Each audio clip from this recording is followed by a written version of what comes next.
What's up, peeps? I'm not gonna lie.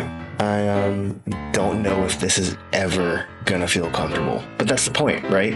Taking risks and stepping out of your comfort zone is just to figure it out and to grow along the way and to play. And so here we are, video number 2. Let's do this damn thing. I did a thing. You probably didn't notice. I changed the office. I got it all set up specifically for this, just so I can have a space. We did a lot of things. I stayed up till like 1 a.m. Essentially rearranging this entire room. Decluttered it, changed it around, moved some furniture. We originally had 2 desks here. One desk was mine and one desk was Shelby's. And then we consolidated and now we're sharing one desk. I love it. It just does something to me. I think I got that from my mom. Honestly, I think I got this whole neat freak like thing from my mom, because I guarantee you as a kid I was a messy ass kid. I was a pretty filthy. I was your stereotypical little boy who just was constantly messy all the time. Every single hour of the day, just snot on the walls. It's not great. I need to probably leave that part out. Y'all don't need to know the details, but yeah, I was a messy kid. And then my mom just instilled it into me as a kid. Every waking hour, it was cleaning in the house. Our pantry, everything had labels all over it. And if you just so happen to move one thing slightly off or uncentered, best believe she's coming for your throat. I think I got a little bit of that in me. God bless my mom. But thank God I do not have that level of intensity when it comes to organizing and cleaning. So a couple things. Moved one of those tables out. Just to consolidate and have just one table. We got rid of our desktop computer, we kept the monitor, and now whenever we want to work here, instead of logging into a desktop computer, having to transfer all of our files from our laptops, because we work in our laptops a lot, to our desktop, now instead we just kind of plug in our laptop and then work on the monitor from there. We created just like a clean space that we can both share. And 9 times out of 10, usually I like working in the office and Shelby likes to work in the living room or in the kitchen. Sometimes I'm usually out working in a coffee shop because I get extreme cabin fever and I sometimes just need to leave and get out and go see people. And she'll take over the office. And so honestly, it's been great. So we kept her desk because she has the fancy one that goes up and down, that can turn into a standing desk if need be. And then I moved essentially all of my stuff further away from the window. During the day, we just got blasted with light through this window, and it just did not give me enough control over lighting. And so being a little bit further away from the window helps a lot, because now I can kind of control the lighting a little bit more. I can bring the blinds down, but then also like even behind me, like it probably looks the same as it did in the first video that I posted on here, but I think it just seems cleaner. It used to be here in this little corner, and then I kind of shifted everything to the center of the room, so it's more centered, and it kind of frees up this space a little bit more. It gives a little bit more room to this space, so it doesn't feel super tight and cluttered. It kind of just opens things up a little bit more and makes it feel a little bit more breathable, I guess is the word. The desk is cleaner. There's a lot less stuff on it. Her desk was also bigger than mine, so just by the nature of it being bigger, it's just, there's a lot more room. What you don't see right here in front of me is I have a desktop monitor right here. I have my laptop docked right here. I have a mic right here. And then I got clamps that clamp onto a desk for a little mount that goes right here, which is what the camera is currently on at the moment. Oh, and get this. I feel so fancy. Hold on. Hold up. Ready? 3, 2, 1.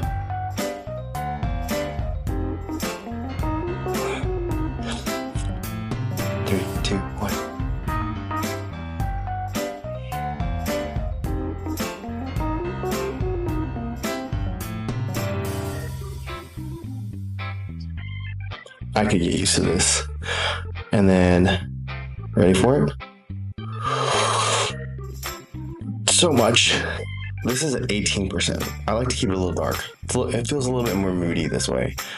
And then, you know, if it's winter and your boy hasn't seen a lot of sun. No, actually, I would never do that. This just looks off. I probably just changed the whole settings in this, and I don't even know how to bring it back to I don't even know what I had before. So the beginning of this video might be very different from the end of this video. And that's okay. That was a mistake I should not have done. But you know, you learn. You learn as you go. And I think that's all you can really do about it. We're gonna leave it at this. This was probably not what it was before, but that's fine. I should have thought of that before I started playing around with it, that I should remember what my settings were so that my video doesn't have a different lighting from the beginning of the video to the end. But hey, like I said, we are here to figure this thing out as we go. So I'm gonna stop playing with this before I screw this up anymore, but it's fun. I love it. So then I have now all of my camera equipment back there, and it's just clean, it's nice, it's easy. I can grab what I need, I can go. I used to have a charging dock back there that was just a madhouse when it came to wires and cluttering, and so we cleaned it up a little bit back there as best as I could. I'm not the best with wire management, and so it's still a little cluttered back there, but it's cleaner than what it was before. And then we have a shit ton of books. When I say a shit ton of books, I mean like we could probably fill a whole room library full of books, and we've already gotten rid of at least half of them when we moved here because we were downsizing. And we still have so many. There's some right when you walk into our apartment. There's a bookshelf outside. There's a bookshelf in here. We had to lay down one of the bookshelves that used to be right here that I just felt like was adding too much clutter. So then I laid it down. Fun fact, it was one of those like little skinny IKEA bookshelves. I laid it down under the window, and then I made kind of like a little bench.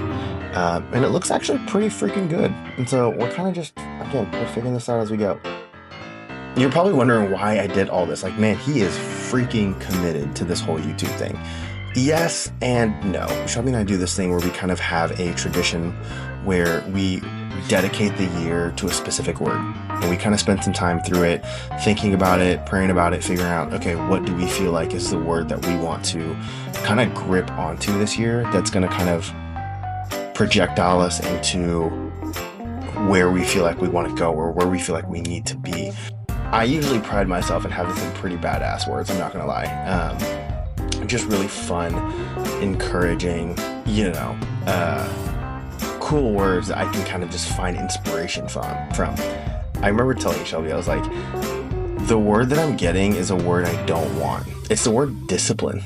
It sounds so boring, and it also sounds rough, and it doesn't sound fun whatsoever, but it feels like it needs to be disciplined. I've always been someone that was like, I don't like a 9-to-5. I don't like staying still. You know, I love to move around. I love to stay busy. I love to kind of just go, explore, adventure, risk, you know, have fun. It is what it is. Go with the flow. Like that kind of energy, and discipline has always felt like an antithesis to that. Antithesis, is that the word? I don't know. It's always felt like the counterpart to that. But I think I was needing that. I think as chaotic as it was last year, I think there was a part of me that was craving a level of discipline, or at least a level of rhythm. You're being in this field as a creative entrepreneur, I get to wake up and essentially, if I wanted to, I could choose what I want to do that day. Flexibility is one of the most beautiful things about this job. But in the midst of the flexibility, it also usually means that your schedule is chaotic. I can make adjustments to my own timeline, of my own agenda, of my own to-do list, but it also means it's chaotic. I felt like something needed to change. I needed to create rhythm. I needed something that was steady, something that was familiar, something that was a routine. And so by kind of decluttering, there's less distractions. It helps me to kind of focus a little bit more, because often your external world is a representation of your internal landscape. At least for me, when the space around me is messy, it almost makes me feel like I can't focus on anything else in my internal world because there's so much external world around me that is cluttered. Sometimes I like to rearrange my room, probably once every 3 to 4 months. That's just who I am. And so this might not even last long. This might be something that's super temporary, but that's okay. We're figuring it out. There's a lot of things that I know that give me life, and yet so many of those things I have neglected for so long. For years now, journaling has been something sort of meditative for me and relaxing. One of my favorite things to do is going to a coffee shop, opening up a journal, bringing my pens with me, and just sitting there with a cup of coffee and not thinking about anything, not even thinking about what should I write, just sitting. There have been times where I would sit there and I wouldn't write a single thing, but I'm open. I'm creating space to hear and listen to my internal world, my dialogue, to whatever higher power that might be for you. For me, it's great space for me to listen into what I feel like God is telling me and speaking it in my life and jotting it down and kind of taking notes on those things and taking a record. And then what's really, really cool is you get to look back over the years at all of your journals and all the pages that you've written full of content about your life that you realize, like, I'm still learning some of these things that I was learning, 15, 10 years ago, just in a deeper way. We look at growth sometimes as this like linear trajectory, this up and to the right trajectory, but the reality is that's not how it is. Growth for us is kind of like climbing a mountain and you're going in a circle spiral, and we see the same view, but we're seeing it at a higher elevation from a different vantage point, a different perspective. And so I want to create more spaces for that. I want to go on more trips. I want to go on more adventures where I go get to explore. Some of the moments in my life where I've felt the most alive and I've felt the most seen and I felt the most just rested is when I went to go explore and adventure and into new territories. And when I say new territories, a lot of times that usually meant an abandoned building or that meant some sort of rooftop somewhere. And whatever that looks like for you, there are things that make you come alive that we have kind of set aside because at some point we thought to ourselves, we need to grow up. And what we don't realize is we've shut out the little child inside of us that's wanting to play. We've shut him out so long that we have no idea what he even sounds like anymore. And so how do you re-listen to that inner child? How do you re-listen to that inner voice?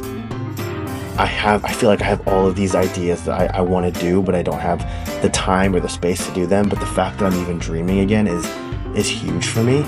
And so I'm super excited for that. So what small steps can you take in your own environment that can harbor a healthy space for momentum to live and breathe and take place?